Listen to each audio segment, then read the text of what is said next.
The conference hall of the Galactic Council stretched out like a massive dome of crystal and light.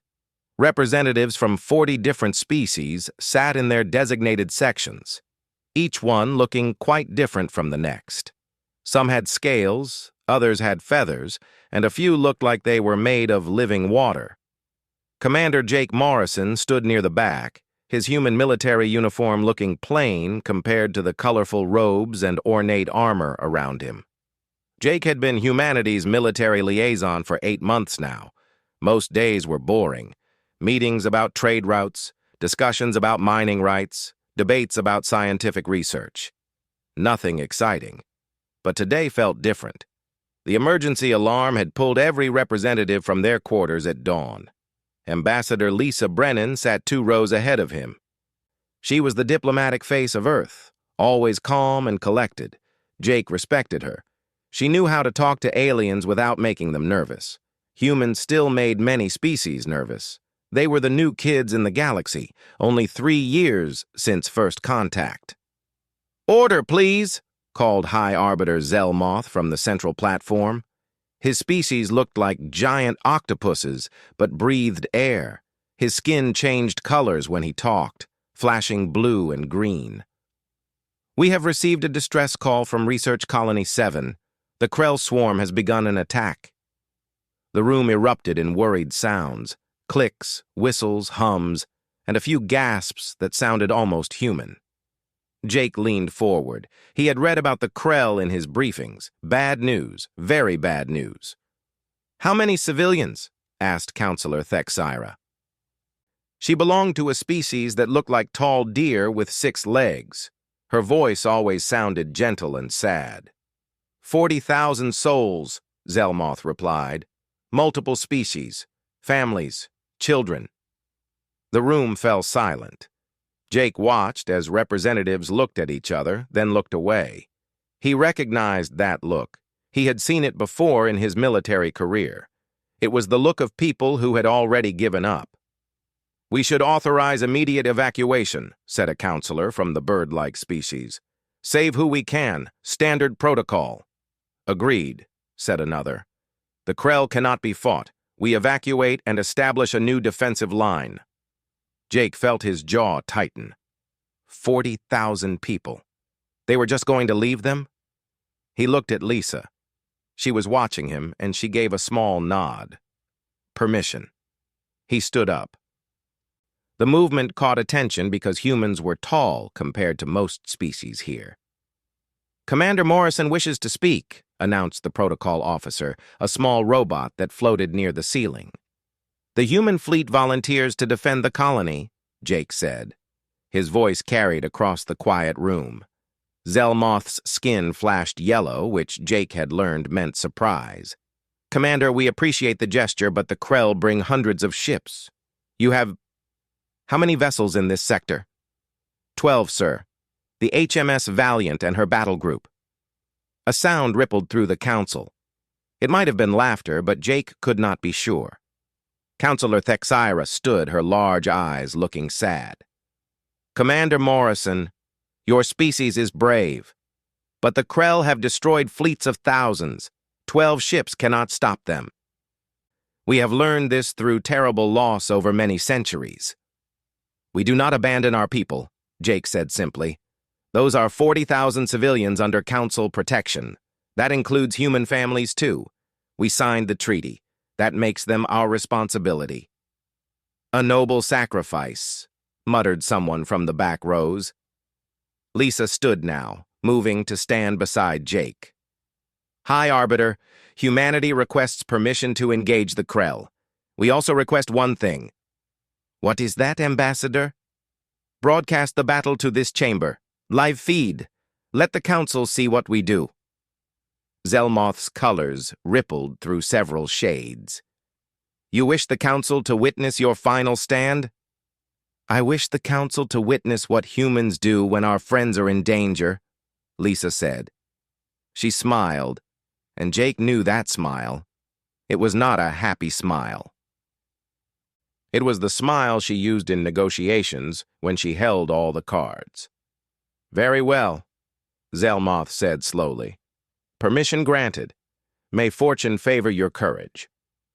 Jake and Lisa left the chamber together. Once they were in the private corridor, Lisa spoke quietly. Think Mitchell is ready for this? Ryan's been ready for this since we left Earth, Jake replied. The crew, too. They volunteered for frontier duty knowing what was out here. The Council thinks we're going to die heroically.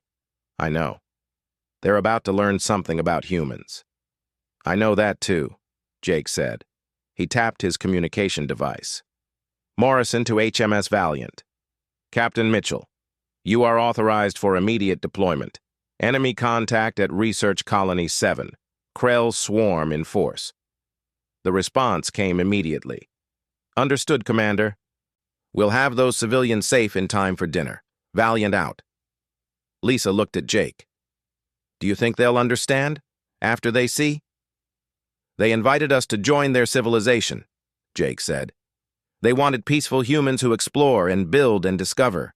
They're about to learn that we're only peaceful because we choose to be. When that choice gets taken away, when someone threatens our people, they'll see what evolution made us. Predators, Lisa said softly. Persistence hunters, Jake corrected.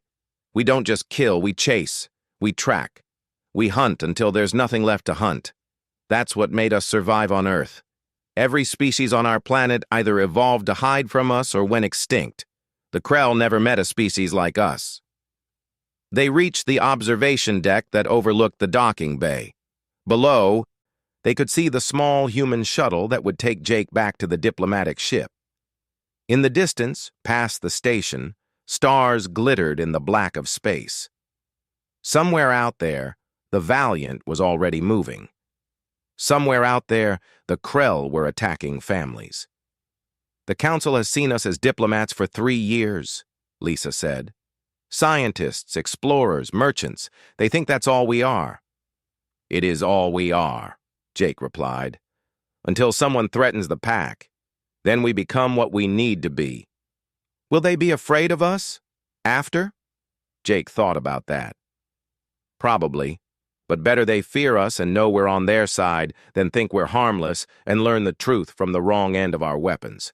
He headed for the shuttle.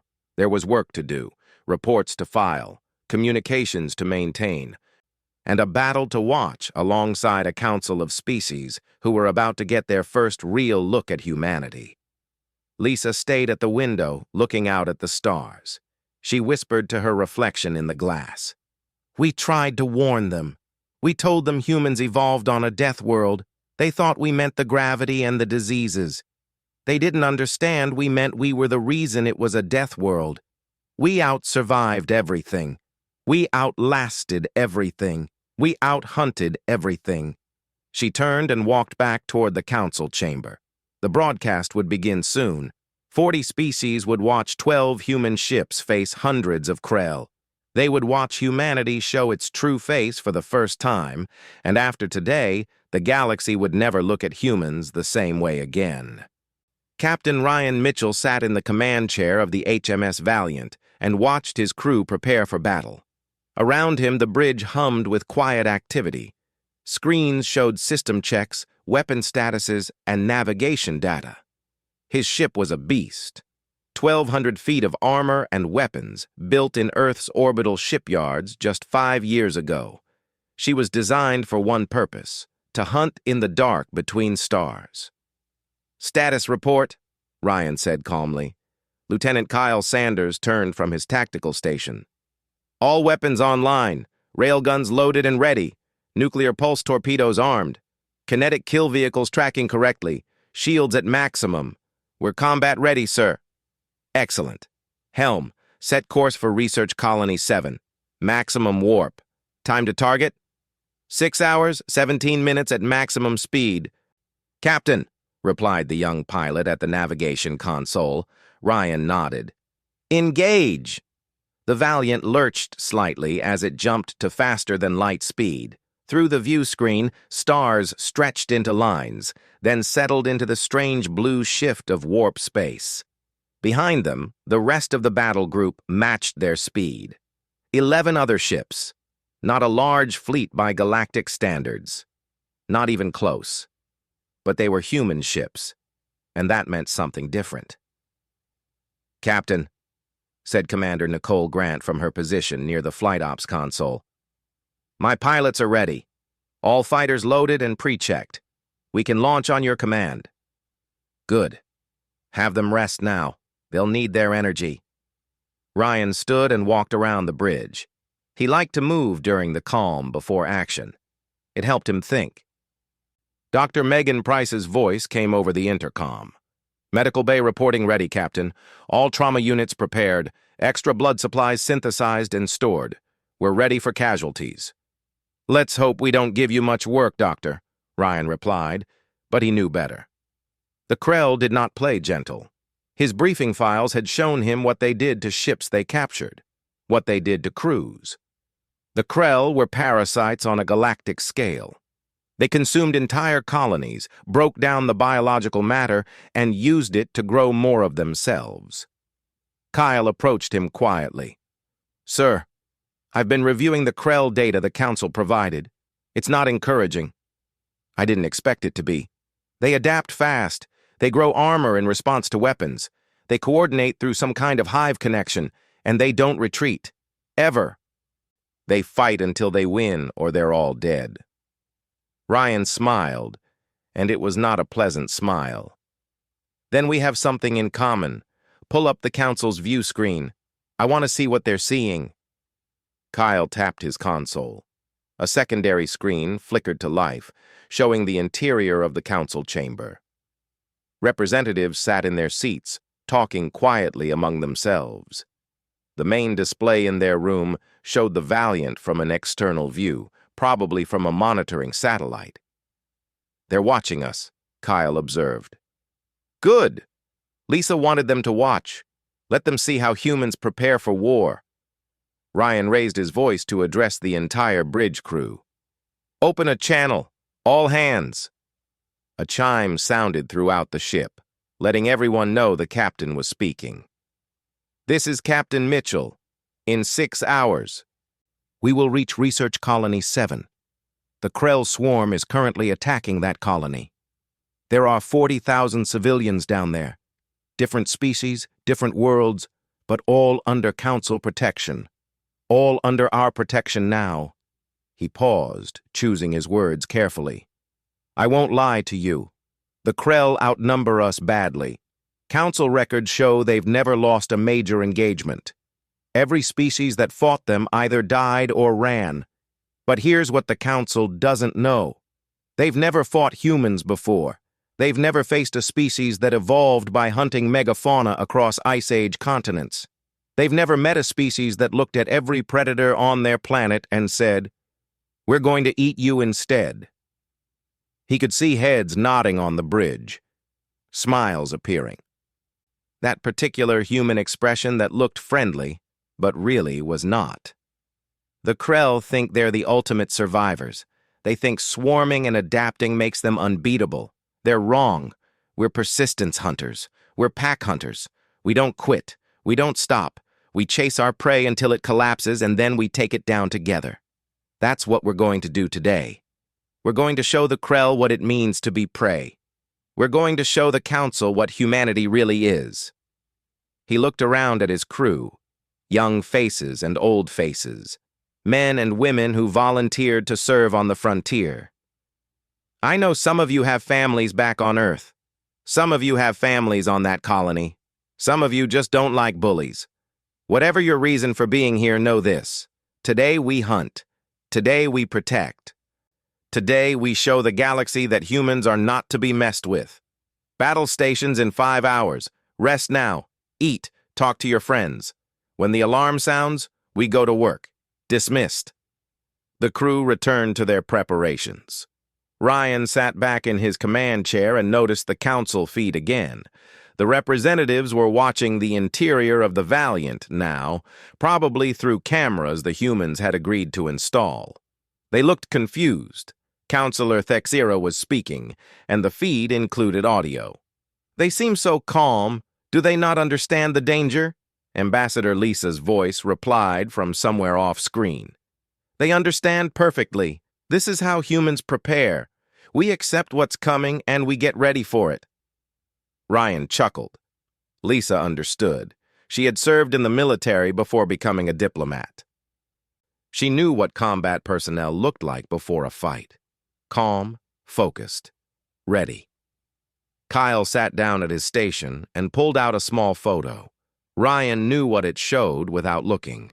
Kyle's wife and 2 daughters back on Earth. He stared at it for a moment, then put it away and began checking weapon systems again. Around the bridge, similar scenes played out. The weapons officer cleaned her glasses, then ran diagnostics on the railgun targeting systems. The communications officer sent a quick message home, probably to parents or siblings. The pilot did stretching exercises in his chair, keeping his reflexes sharp. This was humanity preparing for war.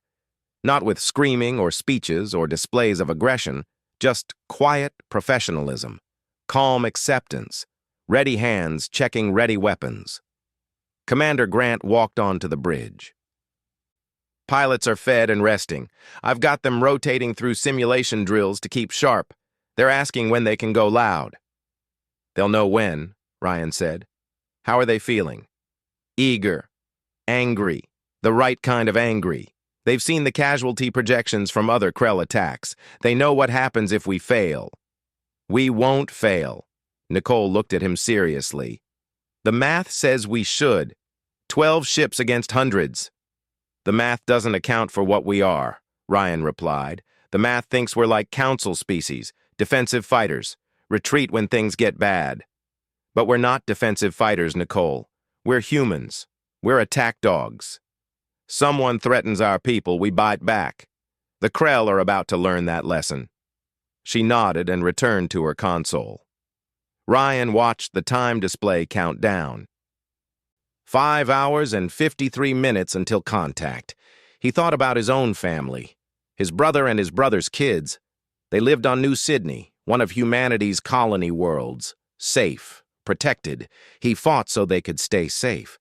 That was the thing about humans. They protected their own.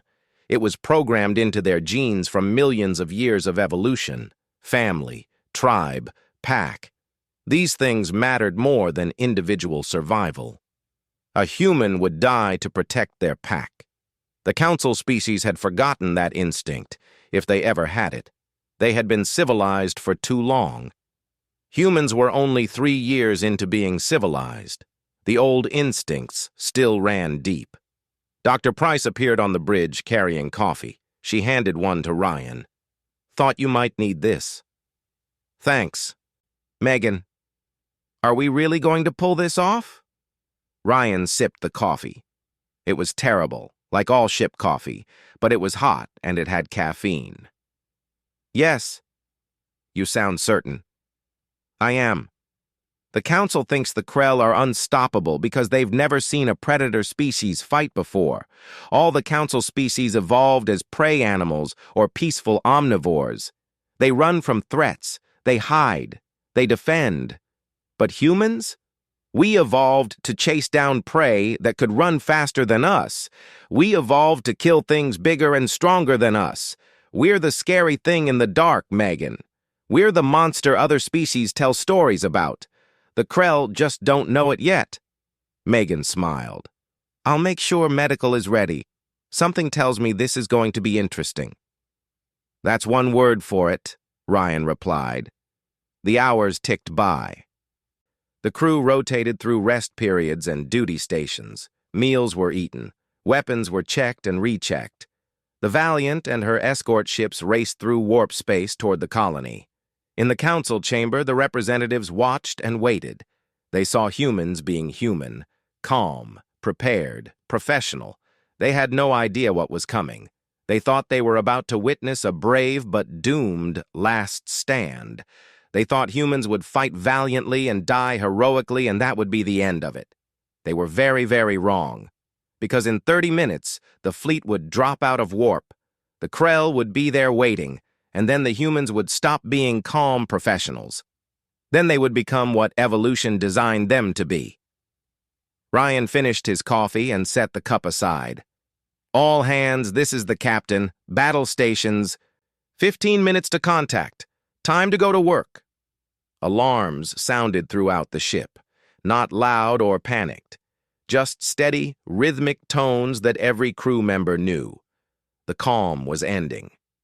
What came next would shock the galaxy.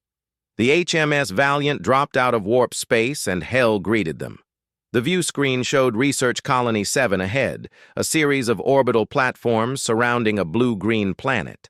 But the colony was barely visible through the swarm of Krell bioships that filled local space, like a plague of insects. "Contact!" Kyle called out sharply. "Multiple Krell vessels. Scanning now. Confirmed 243 bioships of various sizes, 17 heavy assault class, detecting multiple smaller organisms. Sir, they're already attacking the colony platforms. Breaches reported on habitation rings 3 and 7. Ryan leaned forward in his chair. Around him, the bridge had transformed. The calm was gone. What replaced it would have terrified the council representatives if they had seen it in person. Every human on the bridge had changed. Their eyes were sharper, their movements faster, their voices clipped and precise. Adrenaline flooded their systems. Heart rates increased, pupils dilated. Ancient instincts woke up after being dormant for 3 years of peaceful space exploration. This was humanity in combat mode. This was the Predator awakening. Weapons, target the bioships attacking Platform 3. Fire at will. Helm, bring us in fast. I want us in their faces. Close range. Nuclear pulse torpedoes, full spread on my mark. Kyle, find me their hive ship. The bridge erupted into controlled chaos. Commands flew, screens flickered with target locks and firing solutions. The Valiant's main railgun spoke first, a deep thrumming sound that resonated through the hull. A tungsten rod, 3 feet long and accelerated to 90,000 kilometers per second, lanced across space and punched completely through a Krell bioship. The kinetic energy turned the alien vessel's organic interior into superheated vapor. It exploded in a spray of biological matter. "Hit confirmed!" the weapons officer shouted. "Target destroyed!" "Don't stop firing," Ryan ordered. "Give me continuous fire. Burn through them." The Valiant's weapon systems unleashed destruction. Railgun rounds fired every 3 seconds. Missiles streaked from launch tubes. Energy weapons carved through Krell armor. The 11 escort ships spread out and added their firepower to the assault. In the council chamber, representatives watched their screens in stunned silence. They saw the human ships drive directly into the Krell swarm. Not cautiously, not defensively. They attacked like sharks smelling blood. "They're not maintaining safe distance," someone observed. "They're not using defensive formations," another added. Ambassador Lisa stood near the main viewing screen. "No, they're not. Humans don't fight defensively, we fight to kill." The Krell bioships turned to engage the new threat. They outnumbered the humans 20 to 1. They swarmed toward the Valiant, organic weapons charging with bioelectric energy.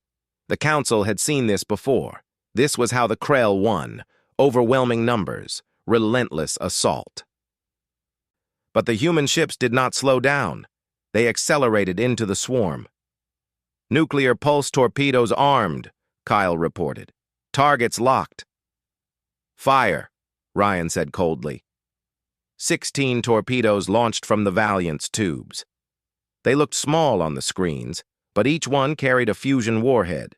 They raced toward the clustered Krell bioships and detonated in a coordinated pattern.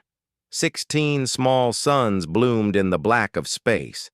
The electromagnetic pulses scrambled Krell organic systems. The heat vaporized the outer hulls. The kinetic force scattered the swarm. When the light faded, 43 Krell bioships were gone. Just gone. Reduced to expanding clouds of superheated particles. The council chamber erupted in shocked sounds. No species had ever inflicted that much damage on the Krell in a single strike. Ever.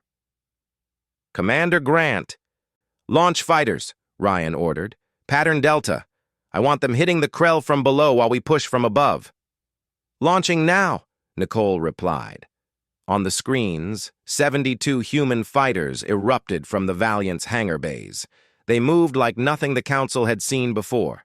Fast, agile, coordinated. They dove below the orbital plane and used the planet's gravity to slingshot themselves into attack vectors. The Krell released their own smaller organisms. Hundreds of attack forms that moved like bats or birds, darting through space to intercept the human fighters. It should have worked. It always worked against Council fighters. But human pilots were different. They did not fly in formation like Council pilots. They flew like predators. Each pilot operated independently, but coordinated instinctively with their wingmates. They rolled and dove and climbed in three-dimensional combat that made no sense to species that evolved on flat plains. Humans evolved in trees and on cliffs. They understood three-dimensional space in their bones. The fighter pilots engaged the Krell organisms with weapons and tactics that shocked the Council observers. They used kinetic cannons. They used their fighters as rams when necessary.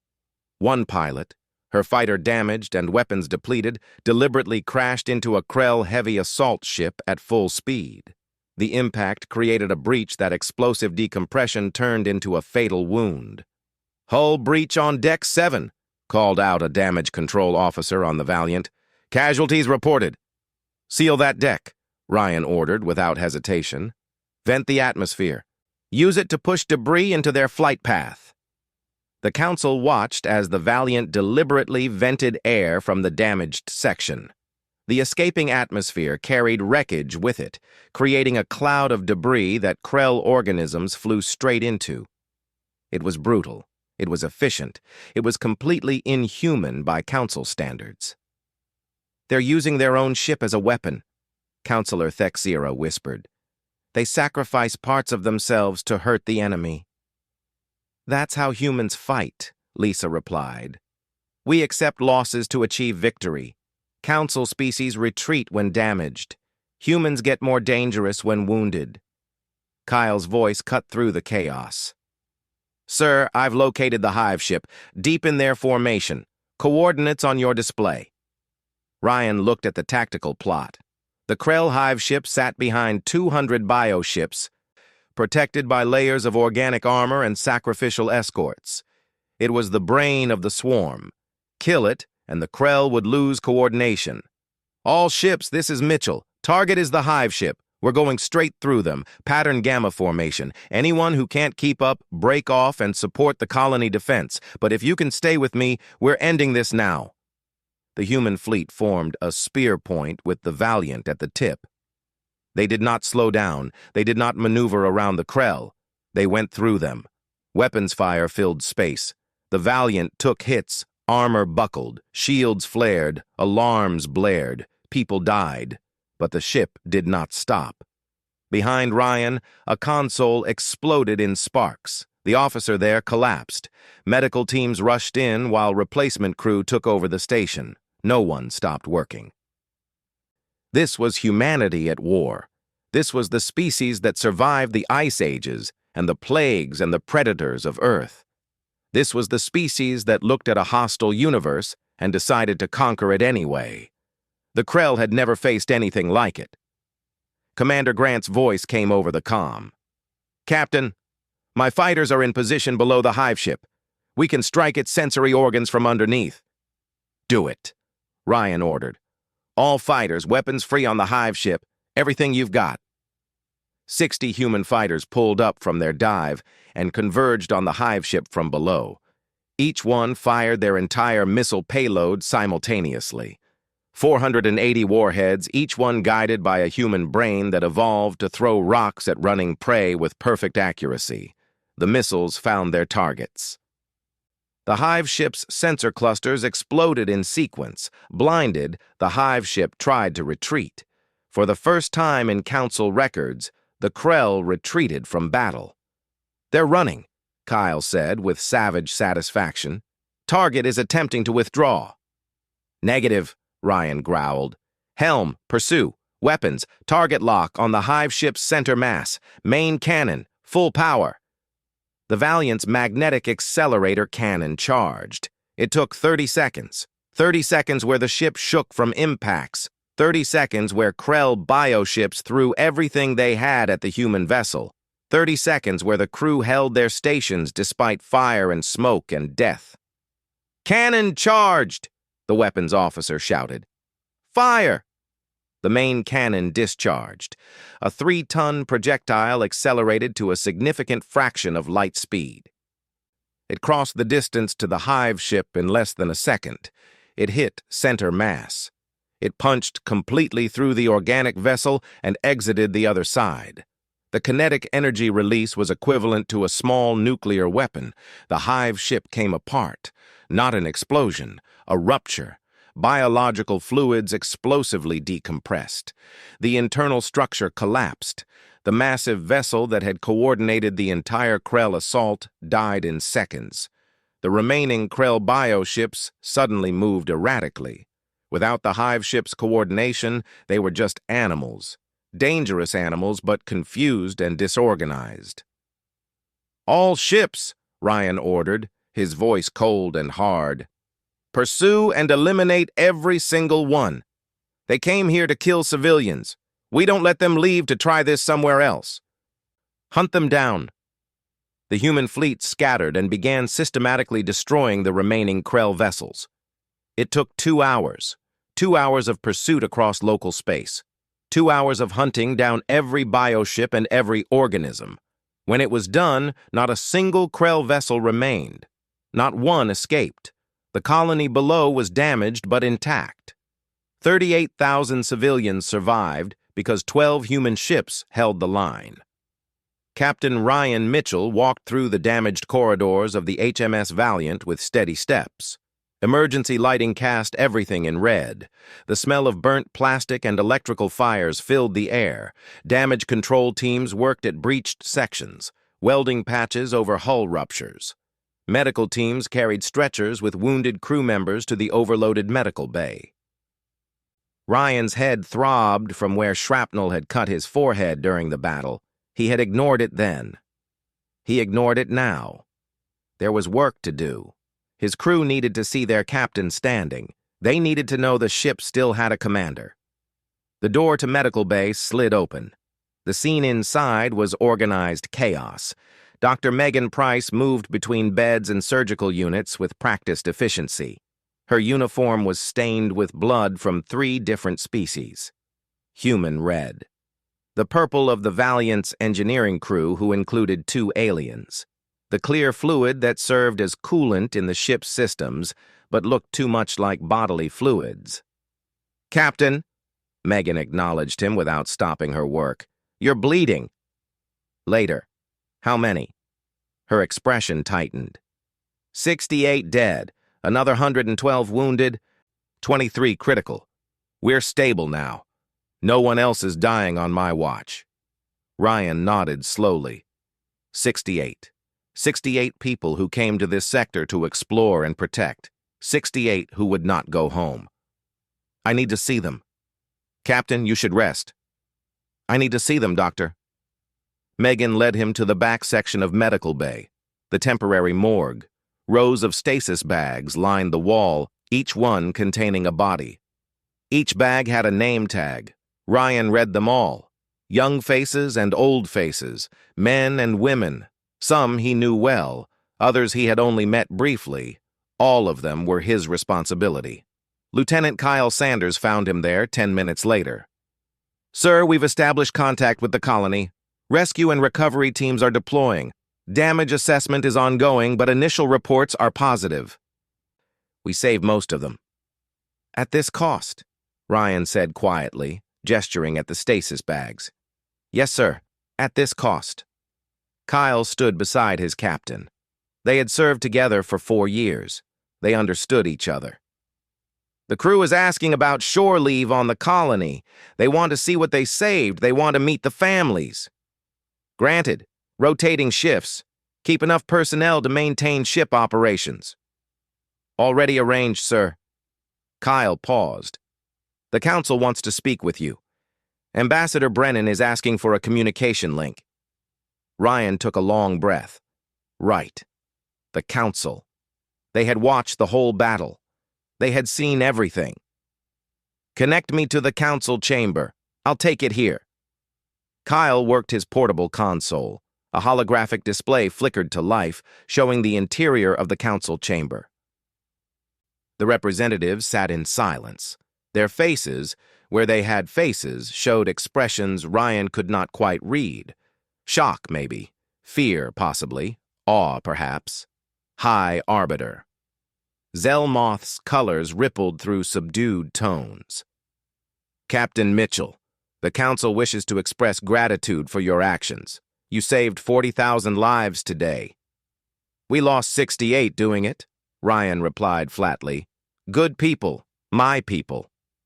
A tragic loss, Zelmoth agreed, but far fewer than would have died if the Krell had succeeded. Captain, we must speak candidly. The Council has never witnessed combat like we saw today.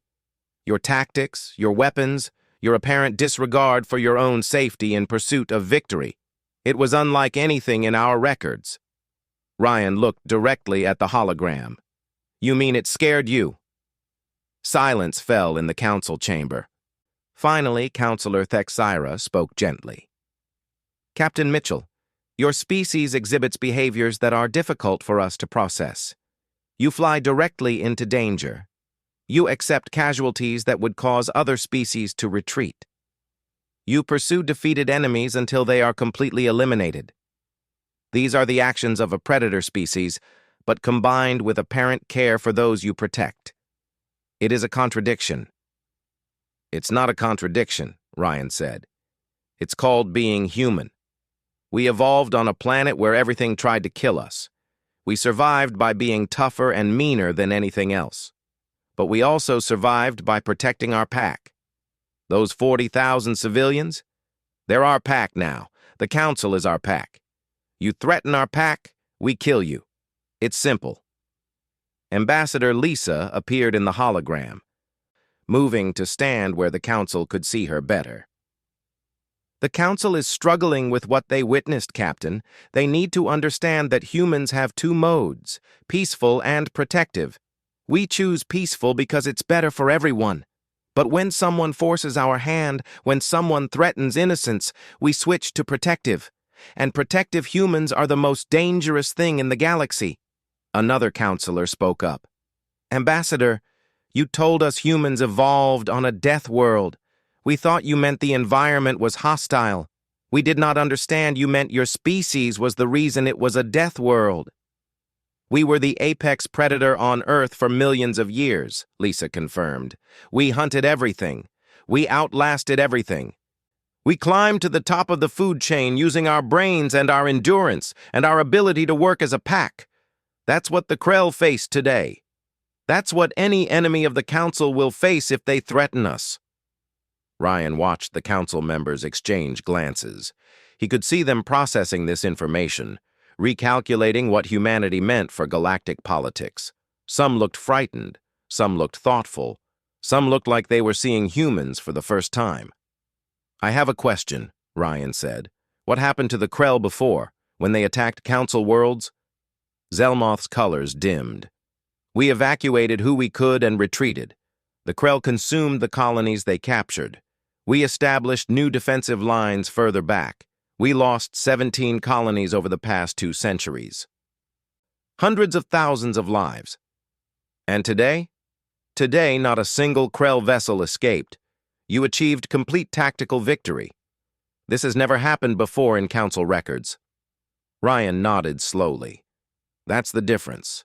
Council species fight defensively because you evolved to avoid predators. You retreat when threatened because that's what kept your ancestors alive. Humans fight offensively because we evolved to chase prey. We attack when threatened because that's what kept our ancestors fed. We don't retreat from bullies. We bite back harder. Commander Nicole Grant's voice came over Ryan's comm. Captain, first shuttle loads are returning from the colony. Sir, you need to see this. Ryan ended the Council communication and made his way to the hangar bay. Nicole met him at the entrance. Her flight suit was torn and burnt. She had a black eye and her left arm was bandaged, but she was smiling. Watch, she said. The hangar doors opened and a transport shuttle landed. The ramp lowered and civilians began emerging. Different species, some the size of children, others larger than humans, families holding each other, parents carrying children. All of them alive because the Valiant held the line. A small alien child, one of the deer-like species like Counselor Thexira, broke away from its parents and ran toward Ryan. It threw its small arms around his leg and made sounds he did not understand, but that clearly meant thank you. Its parent approached more slowly, tears in its large eyes. You saved us. The council said no one was coming. They said we were lost, but you came anyway. Ryan knelt down to be eye level with the child. We don't abandon our people. Any of our people. More civilians were arriving now, a steady stream of survivors being transported up from the colony. Many stopped to look at the damaged ship, at the burnt armor and sealed breaches. They understood what it meant. They understood the cost. The crew of the Valiant gathered in the hangar to watch. These were the people they saved. These were the families that would go home. This was why they fought. Not for glory or conquest, for this. For the simple act of protecting those who could not protect themselves. Dr. Price stood beside Ryan. 68 lives for 38,000. The math says we won. The math is cold comfort to the families of those 68, Ryan replied. Yes, but they died protecting the innocent. That's the most human thing possible. Back in the council chamber, the representatives watched the feeds from the Valiant's hangar. They saw the reunions. They saw the gratitude. They saw human crew members with tears in their eyes greeting the survivors. They saw the contradiction of a species that could be both ruthless in combat and gentle in victory. Ambassador Lisa stood before the council. You asked what humanity offers the galactic community. This is it. We're the guard dog you didn't know you needed. We're the predator that hunts predators. We're the species that will run toward danger when others run away. Not because we're suicidal or crazy, because we've been doing it for millions of years. It's who we are. High Arbiter Zelmoth's colors shifted through a dozen shades before settling on deep blue. The council must discuss this privately. But know this, Ambassador. Today, humanity proved itself in ways we did not expect. You saved lives we had written off as lost. You defeated an enemy we considered unstoppable. The council will not forget this. Lisa bowed slightly. And the council should know this. What you saw today was humanity fighting to protect. If you ever see humanity fighting for conquest or revenge, pray you're not the target. Because we're much scarier when we're angry than when we're protective. The council session ended. Representatives filed out slowly, talking in hushed tones. The galaxy had just learned a new truth. Humanity was not what they thought. Humans were not harmless explorers or peaceful traders. Those were just faces they chose to wear. Beneath that surface lay something ancient and primal, a persistence hunter that evolved to chase prey across continents. A pack predator that protected its own with savage dedication, a species that looked at danger and said, "Come at me," instead of running away. The Krell learned this lesson the hard way. They came expecting to find prey like the council species they usually hunted. They found apex predators instead, and now they were extinct in this sector, hunted down to the last vessel by humans who accepted no other outcome. Commander Jake Morrison stood on the observation deck of the diplomatic station, watching the Valiant limping toward the repair docks. The ship was scarred and burnt, barely able to maintain basic propulsion, but it had won. Against impossible odds, 12 human ships defeated 200 Krell vessels. Lisa joined him at the window. The council is afraid now. Can you blame them? No. But fear is better than ignorance. They thought we were like them. Now they know we're not. Now they know what we're capable of. The question is what they do with that knowledge. Will they ask us to leave? Some will want to. But others will remember that we fought for their people today. We bled for their civilians. That counts for something. Jake nodded slowly. We showed them the predator mode. Now comes the hard part, convincing them we only use it to protect, not to conquer. That's my job, Lisa said. Your job is done. You gave the council the demonstration they needed. Now I have to navigate the politics. Below them, the Valiant finally docked. Repair crews swarmed over the damaged hull. Medical shuttles continued to ferry wounded crew to better facilities, and cargo ships began arriving with supplies and replacement equipment. The colony would recover. The Valiant would be repaired, the dead would be honored, and the galaxy would never look at humanity the same way again. In the far reaches of space, other hostile species received intelligence reports about what happened at Research Colony 7. Reports about a new species called humans. Reports that described their tactics and weapons and their refusal to accept defeat. Reports that ended with a new classification. Humanity. Apex predator. Extreme threat level. Do not engage unless absolutely necessary. The galaxy was a dangerous place filled with species that conquered and consumed and destroyed. Into that galaxy, humanity had emerged 3 years ago, seeming peaceful and civilized and harmless. Today, the mask came off. Today, the galaxy saw what Earth had known for millions of years. Humans were not the prey. They were the predators, and they had just announced themselves to the entire galactic community. The Council wanted peaceful explorers. They got guard dogs. The question now was whether they could accept the protection that came with having apex predators as allies. On the bridge of the damaged Valiant, Captain Ryan Mitchell finally allowed Dr. Price to treat his head wound. As she cleaned and sealed the cut, he looked at the main view screen showing the colony below. Lights were coming back on in sections that had gone dark during the attack. Life returning to normal because humans had decided that 40,000 civilians were worth fighting for. Do you think they understand now? Megan asked quietly. The Council? They understand we're dangerous, Ryan replied. Whether they understand we're dangerous to their enemies, not to them, that remains to be seen. And if they don't? If they decide we're too scary to keep around? Ryan smiled tiredly.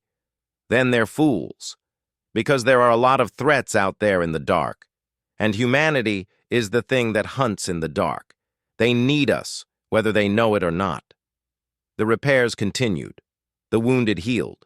The dead were honored, and humanity settled into its new role in the galactic community, not as harmless explorers, not as peaceful traders, but as the predator species that protected its pack with savage dedication. The galaxy invited humanity to join civilization.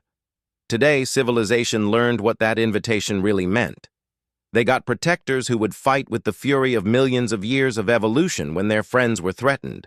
They got hunters who never quit, never stopped, never gave up. They got humans, and the galaxy would never be the same.